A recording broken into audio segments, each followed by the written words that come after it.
Hello everybody, my name is James Elliott and I run Elliott Antique Clocks Limited, and I also run the eBay Shop Horology Centre. And today I've got a real sight for you today. It's a couple of Bourdins. One would be lucky enough to have one. And when I first started dealing, I always aspired to have a clock by Bourdin to sell. And I've had two others beside these two. But to have a pair together in the workshop at the same time is something really special. An extremely rare maker. On the clock on the right, they're around the same sort of period. They're both on bells. The one on the right is very special because it's got on the dial, it's first class honours 1885.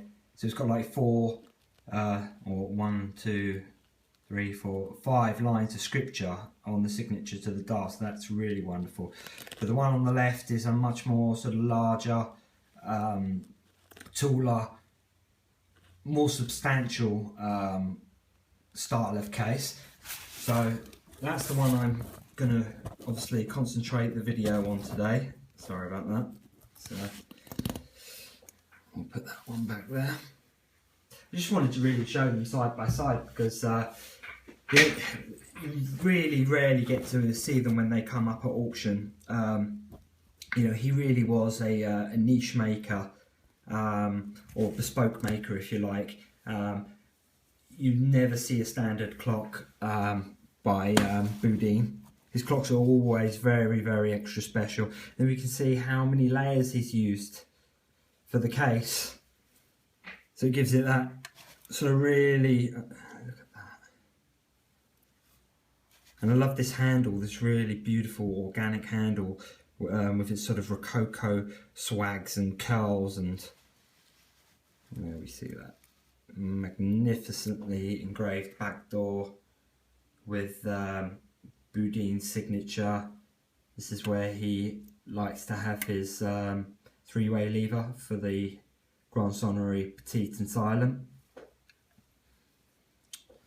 Let's open the door. You see that's nice and tight still. See how original it is with its original dust cover here, still nice and tight. It's got all its original gilding, so too has all of the case. There we can see this wonderful Bourdin movement, and this is what I mean by a bespoke maker, not just in terms of the case, but look at that movement. That is like no other movement you'll see by any other maker. You know, a lot of the makers, it was quite a large sort of industry, so parts would be brought in, especially by those makers that had a sort of high production rate. And because Bourdin made so little clocks, you know, more parts were sort of completed by him. More of his ideas were on the clock. Whereas a Jaco and a Droco, for instance, are, you know, they are very similar in design. There are a few quirks that one did that the other one didn't, but they generally followed the sort of same sort of design of movement. But not here with Bourdin. You can see this plate, which is partially obstructed by the bales, but underneath here it's got a beautiful V plate with all the intermediate wheels, and then we can see the serial number 4469. It's a nice early clock. It's on bells.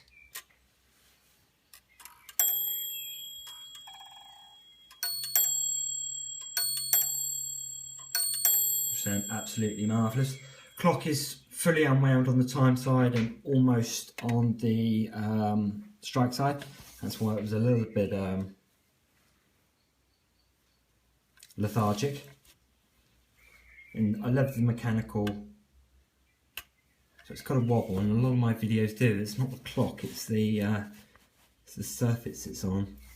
I use a sort of Charles Alex book that's protected by this sort of white cover. Every single video I've ever made has been done on that, so it's a bit of a sort of superstition. Handle's nice and tight, not flopping around at all. You can see another angle of that wonderfully crafted Grande Sonnerie movement. And then we can see the dial is absolutely pristine condition, there's no cracks or chips. Triple calendars at the bottom there, with sub-seconds at the top. It's just an absolutely magnificent clock. It's much taller than your standard size clock. Give me one moment, I'll just find my trusty tape measure. Without the handle and without the brackets, it's 14.5 centimeters, and then with the brackets and the handle, from the highest point, it's almost 19 centimeters tall. So, and the case is just so well preserved as well. To have the original gilding on a non-engraved case, for some reason, fire gilding seems to last longer on engraved cases. I guess there's sort of more to absorb and hold it, in the sense that it's not a highly polished finish, so there's more sort of keying underneath for the gilding to hold on to. So normally with cases like this, the gilding's completely rubbed away, so it's an absolute delight to see it all in its original glory. Back door, again, amazing condition. Normally with back doors, you know, they're sort of flopping open, they're banging around, and they get very badly marked just because there's so much surface space there.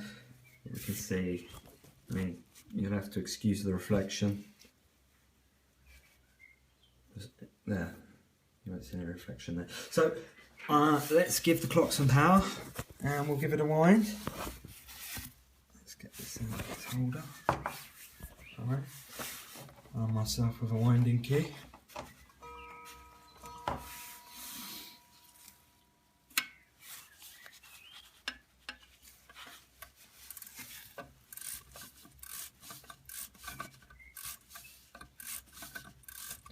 You can see itself starts with about a quarter of the power added.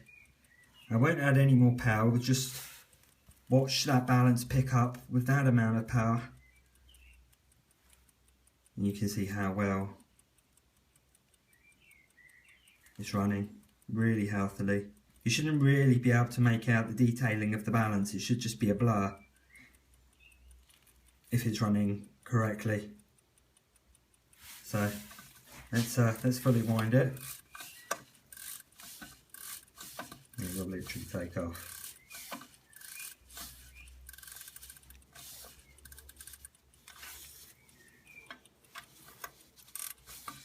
And we'll fully wind the strike side.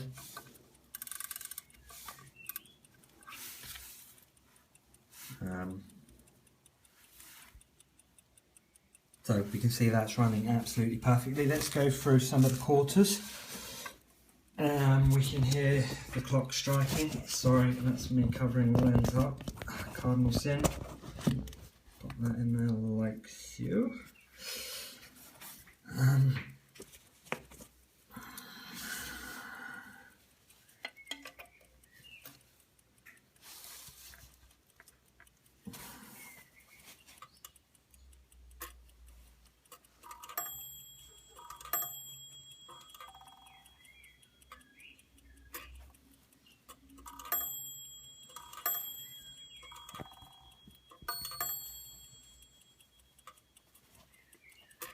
And then we can also see the signature on the dial.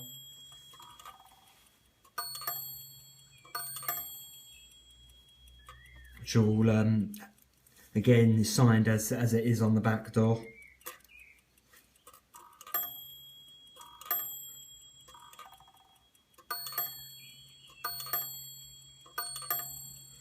So let's come up to the hour and then we'll change the setting.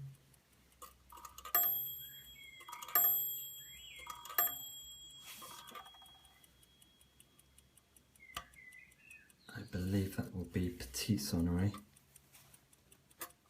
No, it's... Yes, it is, sorry.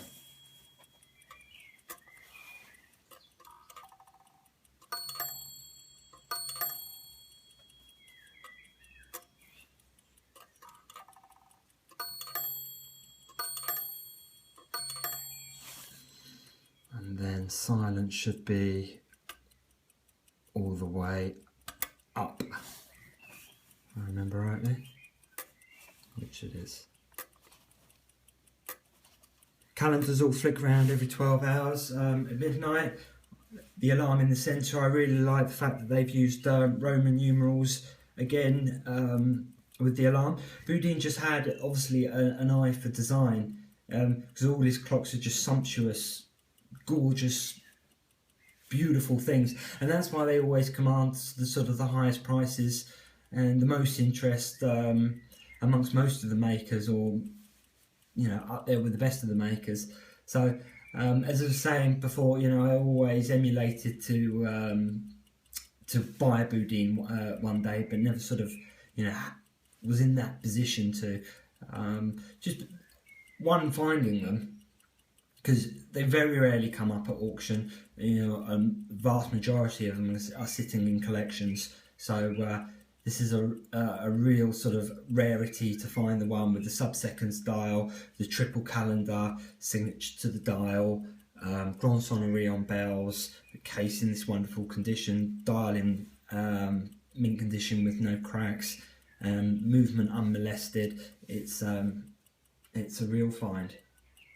So I hope you've enjoyed watching this video of my magnificent Bourdin, and please subscribe, and please don't hesitate to contact me if you're interested in any clocks or you have any questions. Thanks for watching, and bye for now.